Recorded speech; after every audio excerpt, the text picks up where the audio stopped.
Tim Duncan's going to get double teamed whenever he puts it on the floor. He forced the shot, but David bailed him out. A screen by Grant and 2 from Kobe Bryant. And then along came Kobe. You can't let him get off. Here comes Kobe Bryant. An exquisite 45-point performance in Game 1. Just past the 3-minute mark here in the first quarter. Bryant again. 2 of 2, Kobe Bryant. I'll tell you what, Danny, they may live with him shooting jump shots, but they also may die with it if he keeps shooting like that. Daniels is going to come and take the shortcut route. He doesn't want to give help from the big guys. He wants to handle him on his own, and they're going to live and die with that 20-foot shot. Now, maybe if he makes 4 or 5 in a row, they'll make an adjustment and start trapping. Careening off of one player, then another, and then banks that home as Kobe Bryant has 6 and has started the game 3 of 3. Antonio Daniels has done a great job on defense of Kobe. Kobe's made some very difficult shots, but Antonio Daniels is going at him at the other end, has done well. But right here, very good defense. Kobe, just a great player he is, elevates up and above. It's the Spurs by 5. Unfortunately, he missed it, but I think that was the right idea. Robinson is on the bench. Kobe Bryant clawing his way inside for 2. And that time, you know, that's the first time Terry Porter was matched up. Terry's not quick enough to guard Kobe, but here he comes. He puts 2 dribbles. Tim Duncan's got to get there quicker, as does Malik Rose. You know, because you notice the aggressiveness of the Spurs, particularly this game when Shaq went out. The last game, they did not do that. They've got to capitalize on times when he gets short-minute breaks. There's a foul on Antonio Daniels. When you put one in, and then you've got the other one to use. The disadvantage now is that Derek Anderson cannot play. But as Danny said, in looking at Daniels, Daniels has done an extremely good job of being aggressive and stepping up to the challenge. Yeah, he's just being aggressive. But talk about aggressive. Oh, Shaq with the spin. Excuse me, I got a job to do.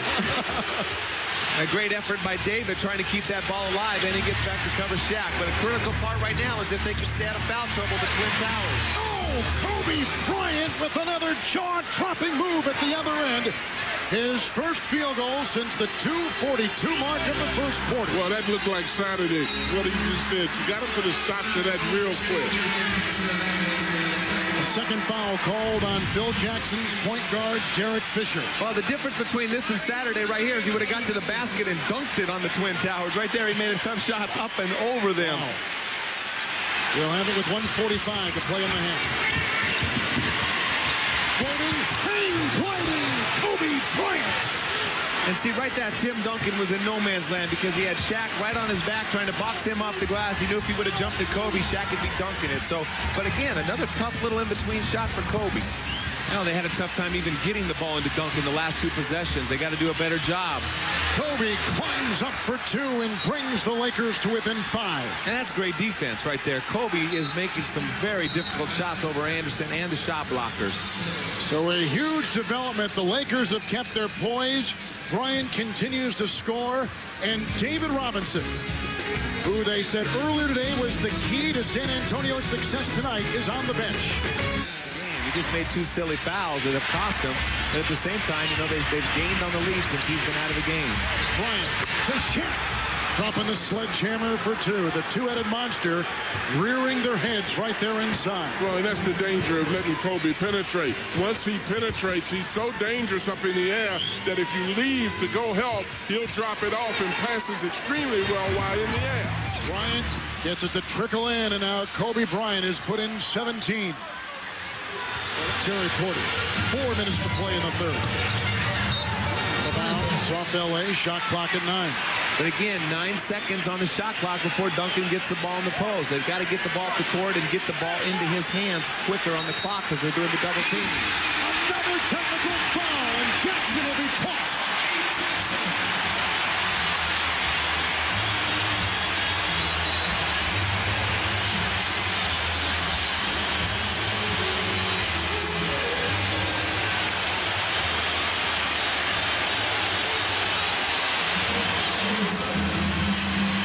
Second tee on Phil Jackson. He's gone.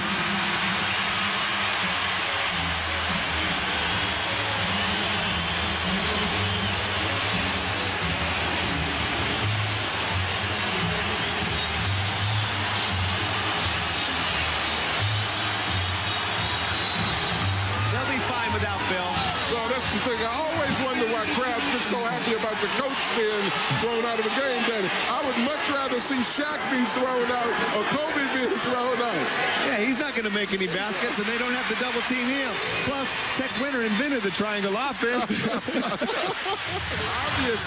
they've got to keep him off of the boards. You can't permit him to do that without making him foul and going that aggressively towards the ball. Daniels slip. Fox gets the ball, hooks it to Kobe. Buckle up, and he's held by Philly, racing down the lane. Second on Fury.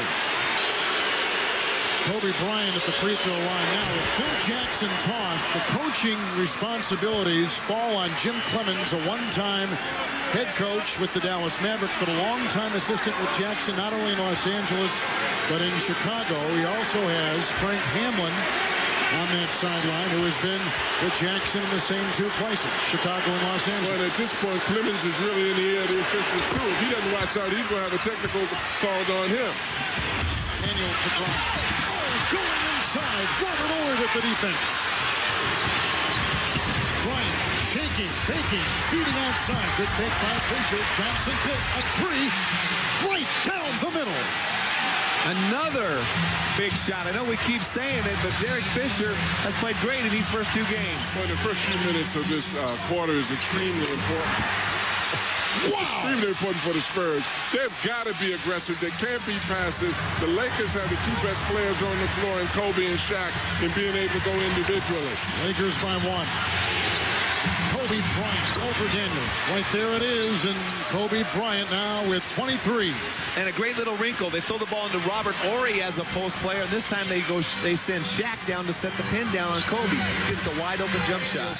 And right here, Antonio Daniels on an island against one of the best one-on-one players in basketball. David Robinson's got to come down there and take the ball out of his hands. And the thing that's so impressive about Kobe now is not just those finesse moves. He can make power moves like that now. If you look at his arms and look at his physique, it's a lot different from what you saw last year. He used more finesse moves last year. Now he mixes his finesse and his power moves.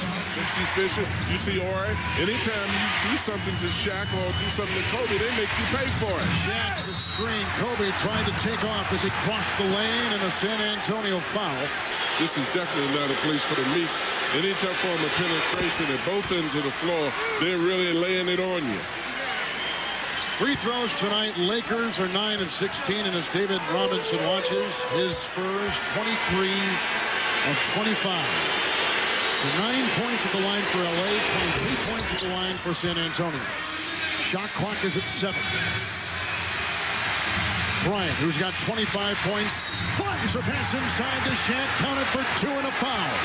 Lakers lead by 4. And that was a great play by Kobe. You know, he motioned to Shaq to go to the basket. He started to penetrate, jumped up, and dropped it to him. The Spurs are in trouble right now because the best one-on-one player in the game almost is Kobe. So now you've got him in a position where he can either make the play for himself or get somebody else open, particularly in a close game like this with few possessions left.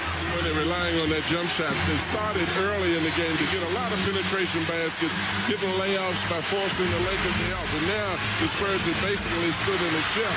Kobe launching a three. Good! Kobe Bryant with 28. That may have been the dagger for the Los Angeles Lakers. And that's why I think you foul him. You don't give the chance for any of those guys to knock down open shots. Shaq is a 60% free throw shooter, shooting at 50% in the playoffs. Put him on the free throw line. Don't give your best player a wide open three.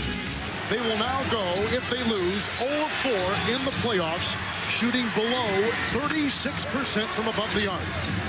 It is a telling statistic, and a three by Fisher. That'll do it. Los Angeles will win their 17th consecutive game. Total dominance in the second half of this game. The Spurs gave everything that they had. They could have made some open threes that got in this game, but I don't think Tim Duncan or Antonio Daniels has an ounce left to give. Lakers have played over 7 weeks of undefeated basketball. A three by Ory, rebound by Duncan. The Lakers are just playing on all cylinders. Everybody's contributed. Fisher, Ory, and Fox. Very timely shots.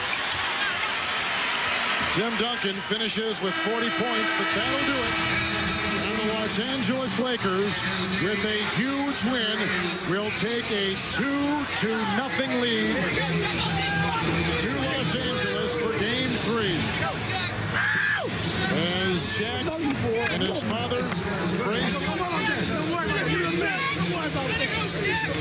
The Lakers won their last 8 games of the regular season. They have won their first 9 games of the postseason. To Craig Sager. Well, there they are, the two-headed monster, Kobe Bryant, Shaquille O'Neal. Shaq, first of all, your coach gets ejected. You guys are down. He thought you weren't getting the calls. Did that really inspire you guys? We've been programmed all year to just play through anything. And I was off the first half, but, my teammates, they took care of me. They held the game close. The Spurs came out with everything they had, and I didn't realize that going into halftime that they were only up 8. I figured they were up 15, 20 points, but, it's good being on a great team. Tonight was an easy game. I missed some chippies I don't usually miss, but Kobe, Rob, D-Fish, it made me look good. And it's good to play with the best player in the world on your team because it makes stuff a lot easier. Kobe calls you the best player in the world. Obviously, you guys getting along quite well out there. 28 points tonight. How physical was it? Was it tougher if you get the point? No, I really wasn't looking to be aggressive. I was really looking to get my teammates involved because that's when we play the best anyway. I think game 1 was just one of those situations where we were able to pull through. But for the most part, when we do well against San Antonio, we have 5, 6 guys in double figures. This is everything you could possibly want. You've gone 7 weeks without a loss, but you come in here, take 2 on the opposing court. Yeah, well, our motto is we're not going to lose. No matter what we go through, no matter what type of adversity might happen on the court, we're just not going to lose. Offensively is one thing, but defensively, you guys were sensational. David Robinson has played 94 career postseason games. Only one other time he was not in double-figure scoring. That was his rookie year. They needed a big game from him. You were guarding him. What were you trying to do to him? He's a great player, and, we had to help out on dunking a lot, but I was just trying to, stay in front of him and, play good defense. But, this series isn't going to be about Shaq versus Tim or Kobe versus Tim or Shaq versus David. It's a team sport. When you got the greatest player in the world, when you play on the greatest team, anything is possible. And our goal was to come in here and get 1 or 2. We got 2. Now that we're going home, sleeping in our beds, chilling with our children, having a good time, going through our rituals, doing what we do. We can't give up home court advantage. Now we just have to go home, take care of business. We haven't been home in a long time. We're coming home. I know our fans are going to be ready, and we're going to be pumped up. We love the feeling that we went through last year, and we want to go through it again. When and why did you come to the revelation that this is the greatest player on the planet, Kobe Bryant? Because when I first came to L.A., Jerry showed me a tape of this kid, and I knew he had potential. And a lot of people thought we had problems. We never really had problems at all. I'm the big brother. He's the little brother. I want him to be the best player in the world. I really do. So, we really didn't have struggles. I think the media wanted us to have struggles. Just 2 great players playing on the same thing, same team. Things not going well. But, he's right now, he's playing great. He's getting everybody involved. Plus, he's giving opponents the business. Well, no problems. You are creating problems, though. 2-0 on the Spurs. Let's go back to Kevin.